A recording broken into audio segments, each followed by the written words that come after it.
If I asked you what was common between these very illustrious names, what would you say? Mr. Kumar Mangalam Birla, Mr. Motilal Oswal, Mr. Suresh Prabhu, Mr. Shekhar Kapoor, Mr. Piyush Goyal, Rakesh Jhunjhunwala. What do you think is common between these people from very diverse walks of life and professions? Two letters, two simple letters, C and A. Two letters so powerful that if you join them and put them before a name, it not only becomes a professional qualification, but it represents willpower, dedication, intelligence, and the ability to march on come what may. To the rest of the world, these two letters mean chartered accountant. But to me, it means something completely different. Committed achievers. Let me tell you a story about a committed achiever. A young girl was wrongly prescribed penicillin for a common cold. What happened was that she became visually impaired. A 9-year-old became blind. She decided to become a chartered accountant. Her name was Rajni Gopal. So what if she was visually impaired? The world may think of it as a handicap, but she did not. In another story, the daughter of a man who sold coffee outside Borivali railway station on a bicycle decides to learn English in the 7th standard. And she fails. Tries again, fails again. She goes on to become a chartered accountant. Did she ever think that language would be a barrier? She did not. Did she ever think that her financial status would be a barrier? She did not. All she wanted to do was become a chartered accountant, a committed achiever. The only place where achievement comes before commitment is in the dictionary. It was this commitment to achieve that led to the formation of this organization that would change the economic structure of this country forever. ICAI, the Institute of Chartered Accountants of India. The leaders of this nation were visionaries. They knew the role chartered accountants would play in developing the country, which is why on the 1st of July 1949, a year even before the Constitution of India was formalized, an Act of Parliament gave birth to ICAI. Today, ICAI counts itself amongst the oldest professional institutions in the country.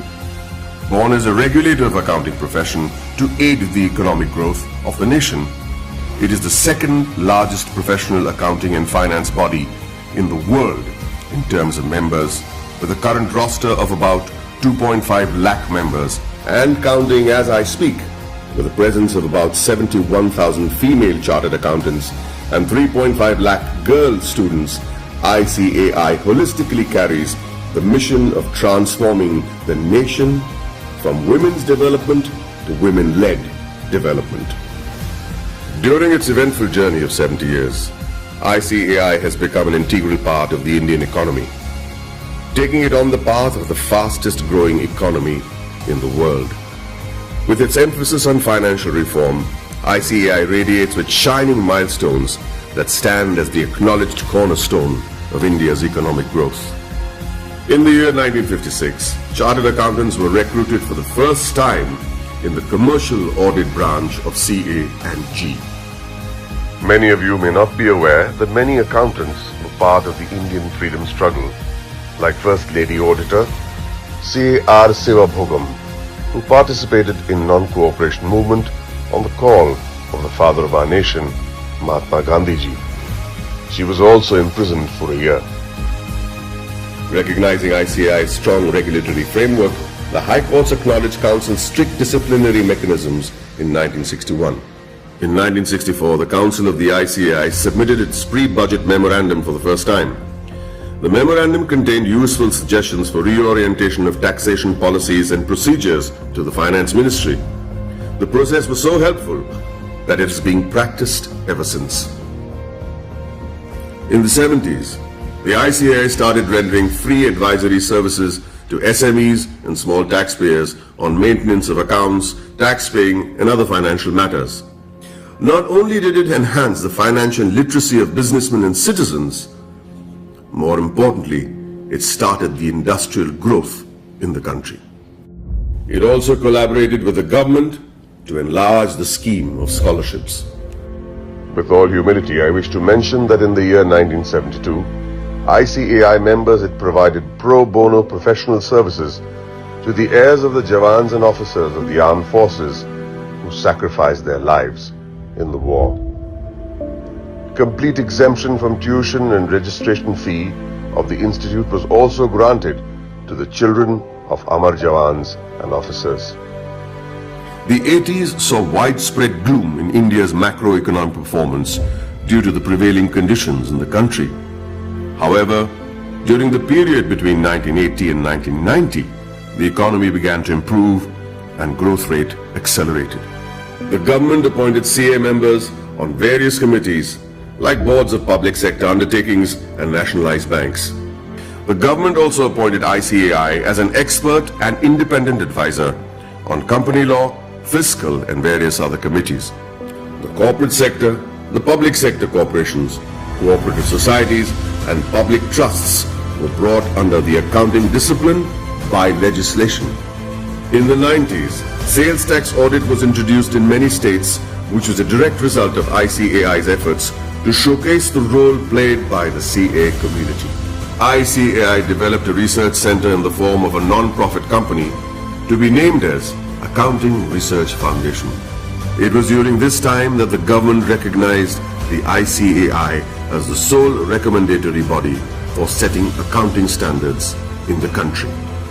2000 and onwards marked the period when many MRA MOUs had been signed with many international bodies such as ICAEW, CPA Australia, Ireland, CICA, etc. ICAI was granted recognition by IGNU as a research center for the benefit of its members and employees to pursue doctoral research from IGNU. eSahayata was launched as an electronic service for members and students of ICAI to provide prompt services against their queries, complaints and grievances. In 2007, ICAI decided to recognize the CA leaders in industries, which gave birth to a glittering awards function. In 2009, ICAI was awarded the Recognition of Excellence Award by the then President of India, Srimati Pratibha Patil. In the year 2014, the Honorable Prime Minister of India, Sri Narendra Modi, nominated ICAI for the Swachh Bharat Abhiyan. Under the banner of Swachh Bharat Abhiyan, Swachh Vidyalaya Abhiyan was launched in the year 2015 to provide separate toilets for boys and girls in all government schools throughout the country. ICAI undertook a pilot study for the Indian Railways. The in-depth cost analysis helped in streamlining the running of the railways. Considering the importance of the legislation, namely black money, and the imposition of Tax Act 2015, CBDT decided to go all out and conduct workshops with ICAI to clarify any doubt the assessees may have had. ICAI was chosen as the preferred institution to partner with the Government of India to create awareness and maximize the potential of the Income Declaration Scheme 2016. ICAI, jointly with the Ministry of Finance and the Ministry of Commerce and Industry, organized events at more than 470 locations across the country.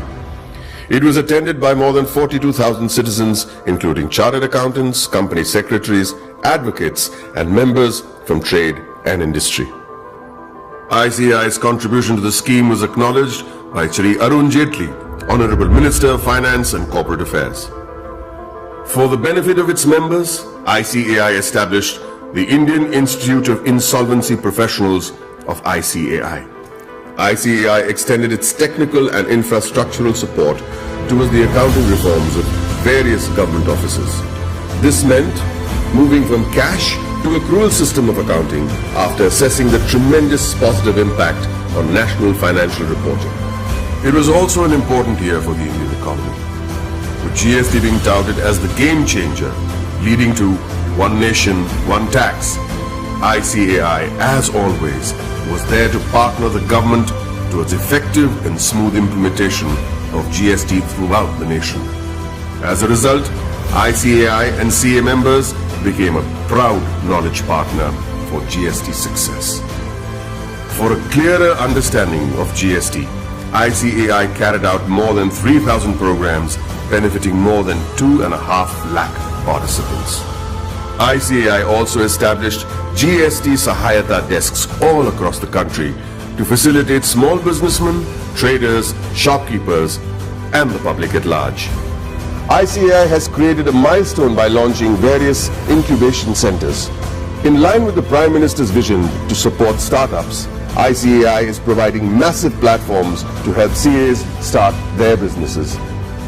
Not many people know that there is an accountancy museum in India, or that the ICAI is the first accounting body in the world to start a digital accounting and insurance board, or that there are 3 forensic labs in India to monitor financial bungling and frauds. With this, the ICAI is keeping its eyes and vision firmly on the future. The ICAI has a very strict code of ethics. Its motto is taken from the Upanishads, Yayeshu Sapteshu Jagriti, which translates as the one that is awake in those that sleep. Here's to the guardians who stayed awake and protected us while the rest of us slept. I'd like to salute this institute for the work it has done in the past 7 decades and wish them the very best in the years to come.